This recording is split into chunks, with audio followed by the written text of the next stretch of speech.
வணக்கம். பரபரப்பு மீடியா செய்திகளுக்காக நான் ரோஷன். ரஃபா படையெடுப்பு ஒருபுறமாக நடந்து கொண்டிருக்க அதற்கு முன் ஒப்பந்தத்துக்கான இஸ்ரேலிய முன்மொழிவை ஹமாஸ் ஏற்றுக்கொண்டு ஒப்பந்தத்திற்கு சம்மதித்ததும் ஒப்பந்தத்திற்கான அந்த முன்மொழிவே என்னவென்று எமக்கு தெரியாது என்று இஸ்ரேல் கைவிரித்தது ஹமாஸின் சம்மதத்தை நிராகரித்ததும் எப்படி நடந்தது? உண்மையில் அது இஸ்ரேல் அல்லது ஹமாஸ் என்ற இரு தரப்புகளில் ஒன்றின் ஏதாவது தந்திரமா அல்லது இதில் தொடர்புடைய மூன்றாவது தரப்பின் லீலையா? பாதுகாப்புத்துறை வட்டாரங்களில் இந்த விவகாரம் பற்றி அறிந்தவர்களிடமிருந்து கிடைத்த தகவல்களை தொகுத்ததில் என்னதான் நடந்தது என்பதை புரிந்து கொள்ள முடிகிறது. அதை இந்த காணொளியில் பார்க்கலாம். சரி, ஒப்பந்தத்திற்கான முன்மொழிவு என்று ஒன்று இருக்கிறதா? இஸ்ரேலிய நிர்வாகத்தில் உள்ள சிலர் சொல்வது போல் இது ஹமாஸ் செய்த எதிர்ச்சலுகையா? மேசையில் 2 முன்மொழிவுகள் இருந்தனவா?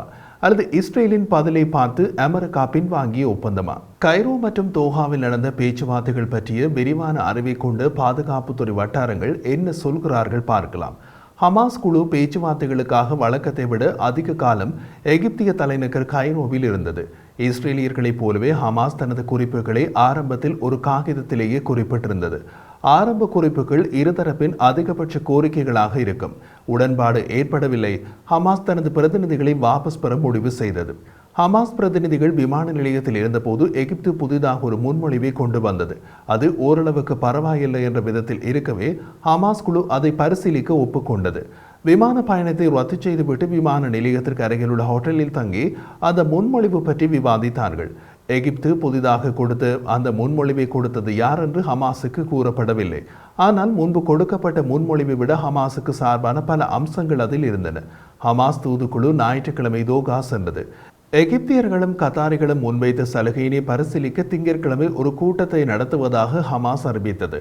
அமெரிக்க உளவுத்துறை சிஐஏயின் இயக்குனர் பில் பெர்ன்ஸ் கைரோவில் இருந்து தோஹாவுக்கு சென்று ஹமாஸ் குழுவின் விமானத்தை தமது விமானத்தில் பின்தொடர்ந்தார்.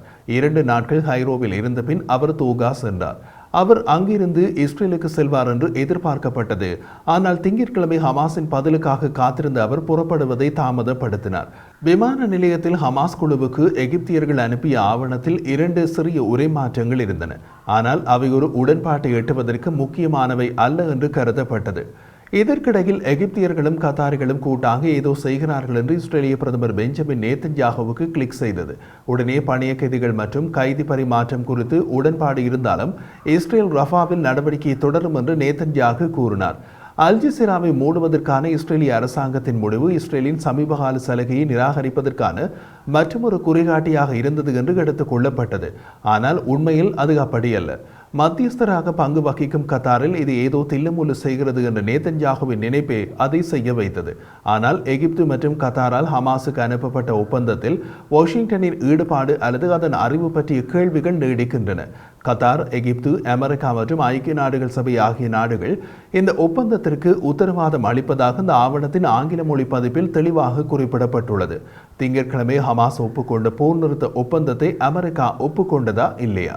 ஒரு இஸ்ரேலிய அதிகாரியின் கூற்றுப்படி பெர்ன்ஸ் நிச்சயமாக விடுமுறையில் கைரோவின் சூதாட்ட விடுதிகளுக்கு செல்லவில்லை அல்லது தோஹாவில் நீச்சல் குளத்தில் நீந்து செல்லவில்லை. அங்கே நடந்தவை அனைத்தும் அவருக்கு தெரியும். அவர் எதையும் தடுக்கவில்லை. தேசிய பாதுகாப்பு கவுன்சிலின் செய்தி தொடர்பாளர் ஜான் கிர்பி சிஐஏ இயக்குனர் பெர்ன்ஸ் இந்த புதிய ஒப்பந்த விவகாரத்தில் ஒரு பகுதியாக இருந்தார் என்று முடிவு செய்ய முடியாது என்றார். ஹமாஸின் பதிலை அமெரிக்கா மறுபரிசீலனை செய்து வருவதாகவும் ஹமாஸுடன் கையொப்பமிட்டு மற்ற 2 மத்தியஸ்த அரசாங்கங்களான எகிப்து மற்றும் கத்தார் ஆகியவற்றால் எமக்கு எதுவும் கொடுக்கப்படவில்லை என்பது போலவும் கிர்பி கூறினார். அவரது கூற்றுப்படி தோகா முற்றிலும் ஒரு பார்வையாளராக இருந்தது. கைரோதான் புதிய ஆவணத்தின் தயாரிப்பாளர். இதில் பெரிய வேடிக்கை என்னவென்றால் அதை ஹமாஸ் மறுக்கும் என அனைவரும் எதிர்பார்த்தனர். இஸ்ரேல் நிராகரிக்கும் என்பது அதில் தொடர்புடைய எல்லோருக்கும் தெரியும். ஹமாஸ் நிராகரித்து விட்டால் விஷயம் அத்துடன் முடிந்துவிடும் என்று நினைத்தார்கள். யாரும் எதிர்பாராத விதமாக ஹமாஸ் அதை ஏற்றுக்கொண்டது.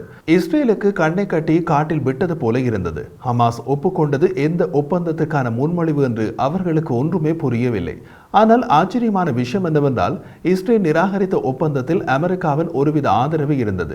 AP செய்தி நிறுவனத்தின்படி ஒரு எகிப்திய அதிகாரி மற்றும் ஒரு மேற்கத்திய தூதர் ஹமாஸ் ஏற்றுக்கொண்ட வரைவு இஸ்ரேலிய ஒப்புதலுடன் அமெரிக்கா முன்வைத்த பதிப்பில் இருந்து சொற்களில் சிறிய மாற்றங்களை மட்டுமே வைத்திருக்கிறது என்றும் பெர்ன்ஸுடன் கலந்தாலோசித்து மாற்றங்கள் செய்யப்பட்டன என்றும் கூறினார். இஸ்ரேல் அதை நிராகரித்த பின்னர் ஜோ பைடன் நிர்வாகத்தில் உள்ள மற்ற கூறுகள் பின்வாங்கிய உடன்படிக்கையை சிஏஏ முதலில் ஆதரித்தது.